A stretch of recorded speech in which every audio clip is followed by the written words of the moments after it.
real world C-suite experience to every engagement, offering strategic insight and peer level collaboration to ensure the perfect fit for your organizations. Choose CXO for a partnership that delivers results rooted in experience and expertise. In executive search, finding a leader who balances cultural fit and experience is crucial for organizational success. This presentation explores how to navigate this balancing act effectively and with CXO as your executive search partner.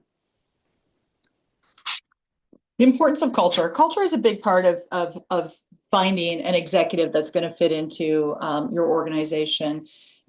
Typically, when we go in on the intakes and do a lot of the interviews with people, it's a balancing act between what's important on culture and what's important on technical skills. A lot of times culture gets overlooked. Typically, the list of skill sets tends to be a lot more towards the technical and experience of what have they done. Culture is a softer skill that can be a little bit harder to dive into and hone in on as you're finding an executive.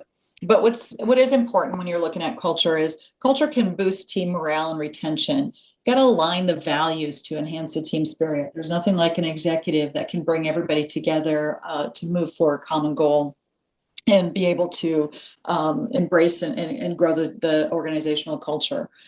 Also, it can accelerate decision making and collaboration. It facilitates smoother cooperation. It's also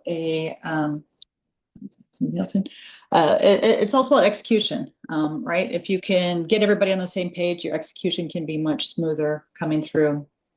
And strengthening your organization's identity and reinforces the company culture. Very important to keep that moving forward. A new executive will be a disruptor for culture. It's just a matter of how much it's going to be and how they're going to fit into it and what kind of leadership they're going to take on it. Then you look at the role of relevant experience that comes in. If you ensure the competencies in complex scenarios, it's vital for strategic decisions. And that's a lot of what we do as executive search firms and exactly the peer-to-peer. When we talk to potential candidates, because we are executives, we have peer-to-peer conversations. We talk about scenarios. We talk about what they've done. We talk about where they've been successful, where they haven't. And we have those peer-to-peer conversations, which is a very different engagement with candidates than people that have not sat at the executive role. Achieving business objectives faster, and it drives swift goal attainment. Again, this is execution and strategy 101. If you know what your goals are and you know how to execute and you have the strategy in place, that experience will help you get to that goal faster. Inspiring confidence amongst stakeholders, build trust and credibility. Again, communication is key in this part of it. If you're not able to communicate and you're not able to instill that confidence and help drive people to the results needed, you're probably not going to be very successful.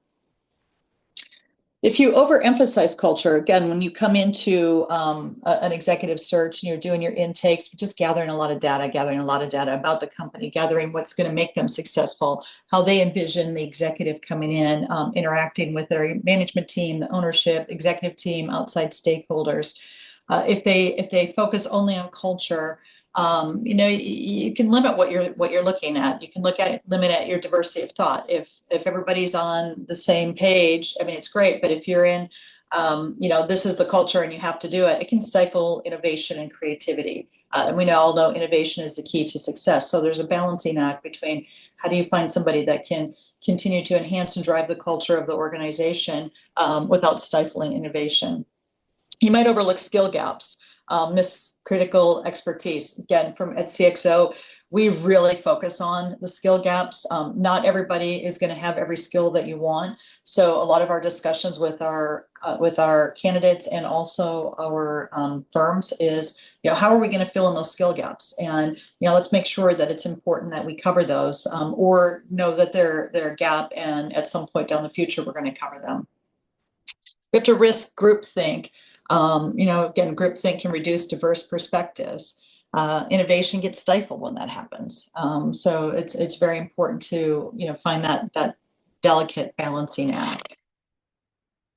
And then if you look at experience alone, if you have your top 10 list of things that you want your executive to do, and it's all based on technical skills and they don't fit culturally, they're probably not going to be very successful. And what happens when you overemphasize the experience alone without the culture side of it? Your executive is going to struggle with employee engagement.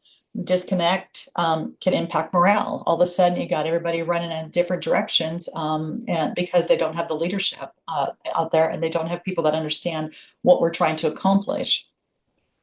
Can disrupt the organizational harmony. Misalignment causes friction, as we just talked about. If we're all not on the same page, or you can't be able to motivate the employees, or don't understand how to work through the culture of it, and only driving on the expertise, not going to be successful, and people are going to be kind of left out in the cold or left scratching their head and wondering.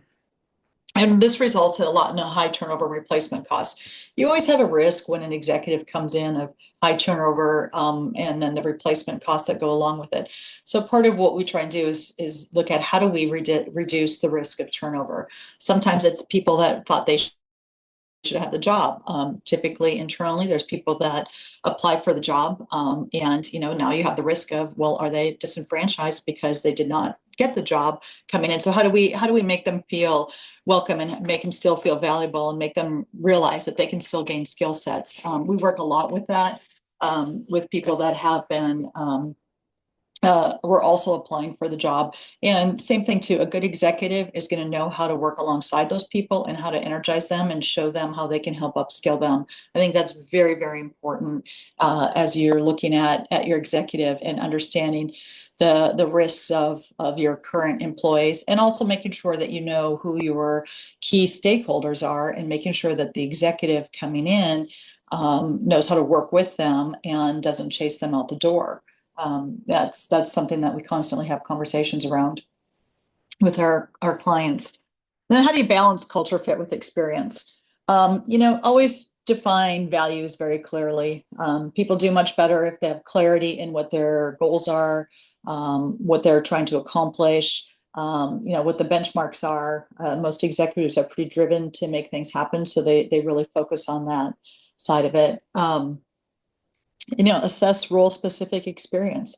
Ensure they have the essential skills. Again, as we talked about, make sure that if they don't, that we're filling those in. So as we're talking to potential candidates, the peer-to-peer discussions are really doing the deep dives into, the experiences as CEO to CEO, CFO to CFO, COO to COO, any of the CXO suite. We pair them up with comparable other executives to have those conversations. Behavioral techniques, again, conversations that come into play, that really comes up a lot. And the more you talk to people, the more you can see where that's coming in. As you're also interviewing candidates, it's important to have different settings, see how they are at a lunch, see how they are at a dinner, do something outside of it, make sure that you have them interview a couple different employees from there. Do you understand? Do they respect some of the lower levels? How do they treat those people? I think it's very important for candidates coming through that they see a vast variety, and also help them understand too what the true culture of the company is. Assessment tools, I believe, are a very good tool, but they need to be done company-wide. At CXO, we do not do assessment tools on a one-off. If you are committed as a company to have the assessments, and again, I believe that assessment tools can really help a company grow, identify the culture. The risk that you have when you are not using these is you're self-identifying your culture. And then you have to really look at yourself and say, are we self-identifying to be an aspirational culture? Are we really looking at what our culture is? Are we only understanding the culture at the executive level? Do we know the culture at the lower levels? I do believe that company-wide assessment tools uncover all of that. I think using them as solely as a recruiting tool is not effective. I think that it puts the executive at a disadvantage because the company hasn't done the work that they need to do, and they're really trying to figure out based on some test how somebody fits in. So I'm very strongly about those to be company-wide and not just one specific related to an executive. And then, the whole evaluation framework, combining qualitative and quantitative. I will say that one of our biggest tools are truly references. We spend a lot of time with our references. We probably each reference is an hour to hour and a half.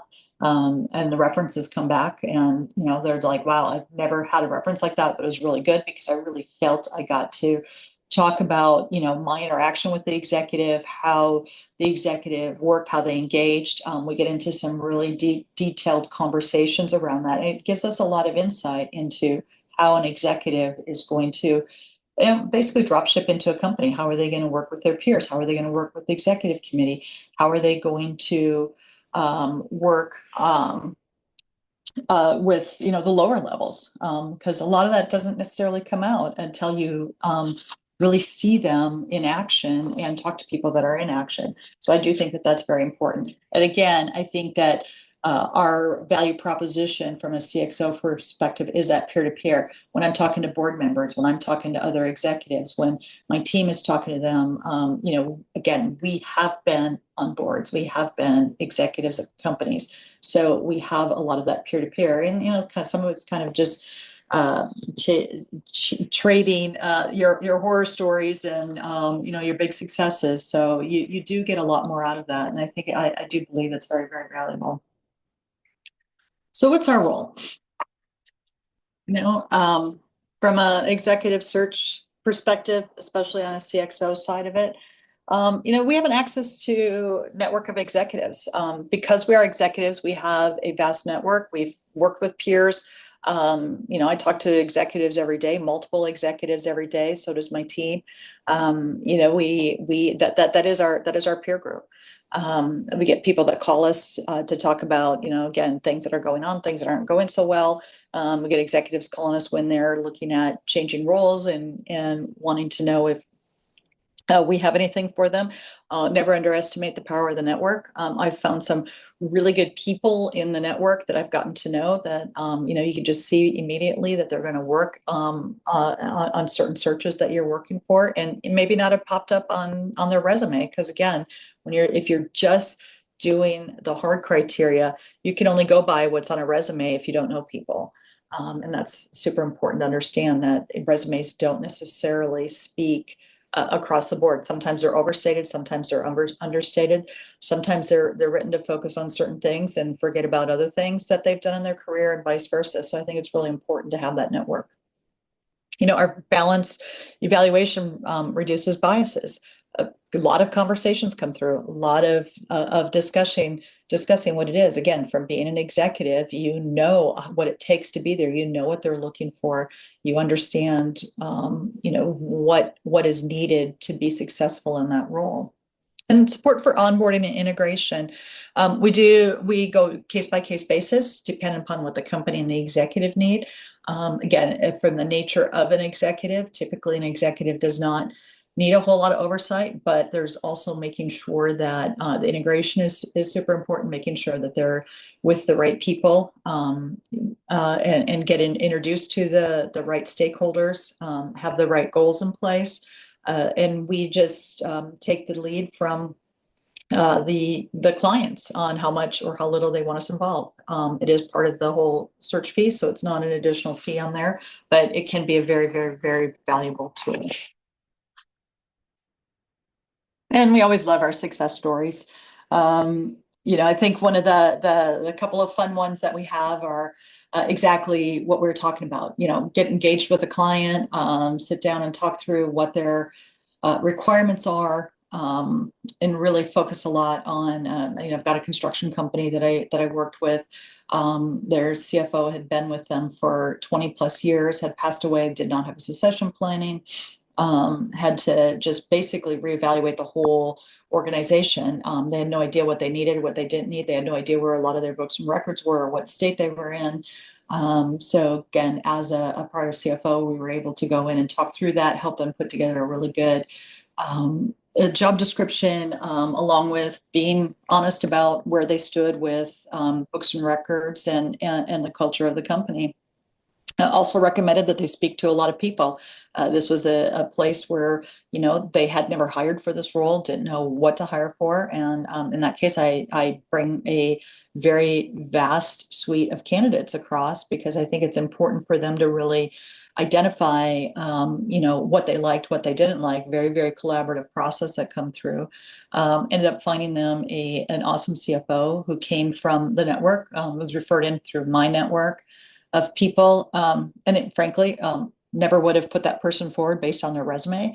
But they fell in love with him and knew that the culture fit was exactly what they're working for, and worked on the things that initially when we were first engaged, it was a non-negotiable. And one of them being industry. This person didn't have industry, but I think we all know a lot of executives don't necessarily need industry. I think it's a lot of those other skills that if they're successful, they can pull it together.